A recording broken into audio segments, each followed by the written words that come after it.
Magandang umaga po. Araw ng Biyernes, May 24, 2024. Andito tayo ngayon sa Myriad Farms, Barangay Triala, dito to sa bayan ng Gimba. At kasama natin si Ma'am Evelyn Santos, ang Organic Agriculture Focal Person ng Provincial Agriculture Office ng Nueva Ecija. Ayan.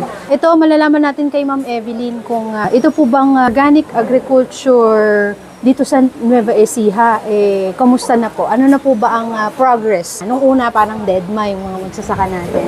Ngayon po ba na umaarangkada yung promotion ng agriculture organic farming dito sa Nueva Ecija? Nasa anong level na po ba tayo?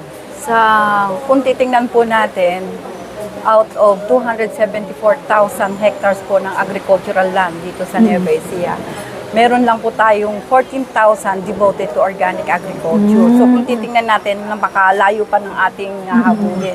Since we started here, the organic agriculture, as ako po yung alternate focal po ng organic agriculture, kasi po yung focal person natin si Mr. Bernardo Valdez, since 2012, nag-aarangkada na po tayo dito sa Nueva Ecija.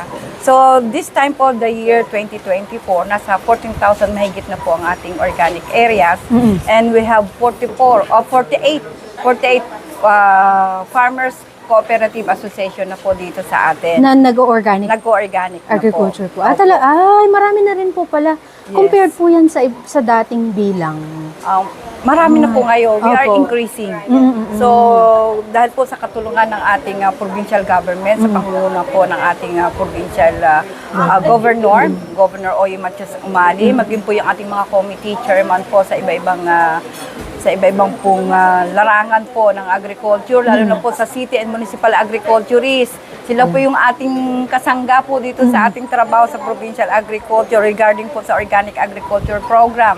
Marami po tayong mga city and municipal focal person na tumutulong po sa atin. Kung kaya po talagang pa-increase na po yung sumasali po at nakikita nila ang kabutihan po nitong organic agriculture.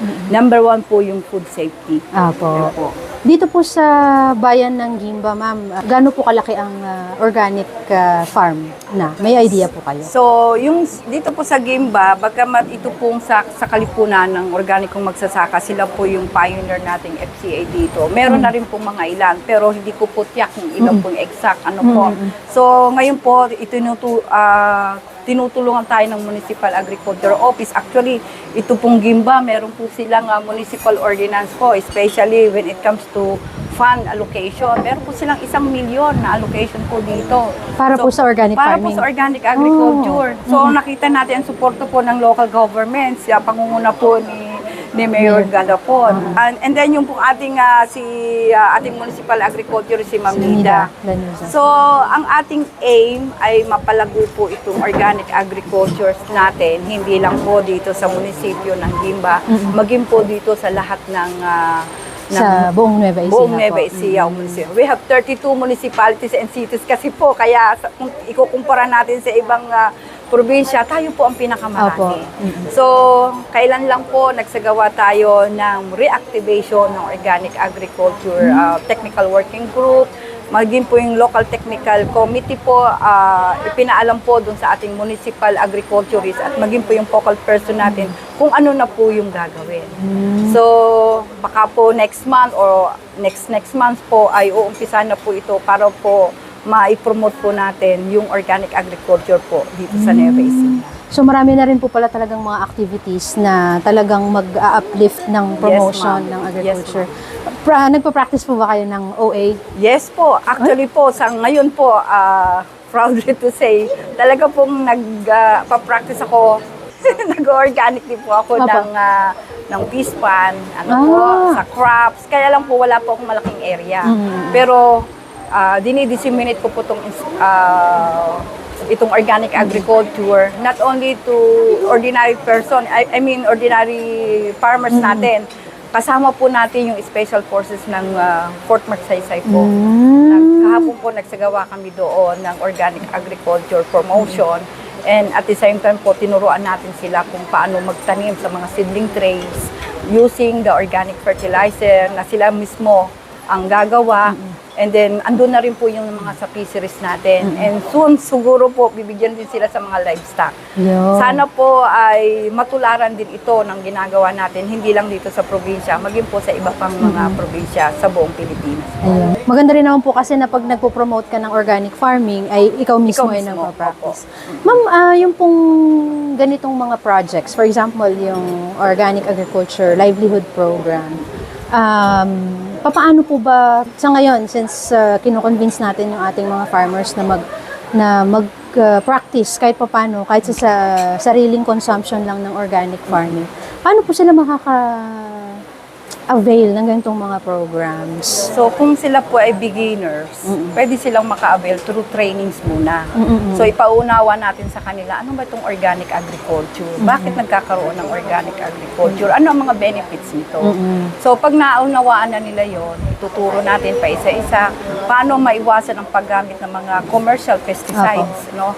So, pag sinabi nating pesticide, iba-ibang klaseng pesticide yan. Pwedeng insecticide, Herbicide, herbicide pala. yes, oo, yung ating mga fungicides, etc.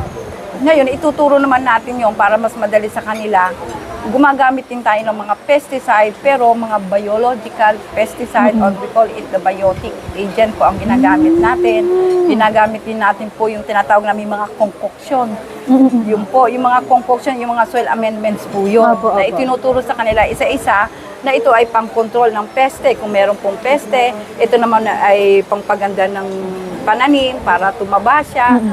Minsan din po yung mga pang-vaccine natin, tinuturo din po yan. Ay, talaga po? Opo, ang kasama po natin dito, hindi lang po ang Office of the Provincial Agriculturist, kasama natin po ang Provincial Veterinary Office, kasama po natin ang BIPAR. So, yan po yung kasalukay natin kasama, at kasama natin rin po yung livestock po sa regional office. Of course, yung regional office, sila po yung talagang ating kaakibat po doon. Lahat ng banner program, pati po high value kasama po natin dito. And yung sa fisheries, kasama po natin. So after po nating maturuan yung mga farmers, yung mga paggamit ng mga, for example, mga FJ, excess. Oo. Opo, yung mga excess lang natin ng mga balat-balat ng yes, mga sili, prutas, etc. prutas, oo. Paano naman po natin sila matutulungan when it comes to organization? Kasi kailangan po maging Opo, organized muna. Kailangan sila isang grupo na tinatawag nating FCA, either Farmers Organization, Association, Cooperatives. Opo. So, tinutulungan natin yan sa pamamagitan ng tatanungin natin ano talaga yung inyong mission and vision. And then, pag nalaman natin ganito talaga ang gusto nila, maging organic advocacy sila, we will just ask the help of the municipal and city agriculturists na nakakasakop sa kanila. And then yung kanilang technician, siyang tutulong doon para makabuo. Kasi andun sila sa vicinity ng kanilang munisipyo. Ayun. So andun na lang tayo, yung sa probinsya, tutulong po tayo doon. Sa mga Pumapasok. trainings, tapos Yes, sa mga pati po trainings. pati yung mga legal aspect sa Opo. pagtatayo ng mga organizations. Pakita Kasama po kayo doon. Kasama din po natin yung PISEDA. Ayun. Last question na lang, ma'am. May idea po ba kayo itong magkano yung naging grant nila? So, dito po, grant po ito, worth 5 million Worth 5 pesos. million. Kasama po yung truck doon.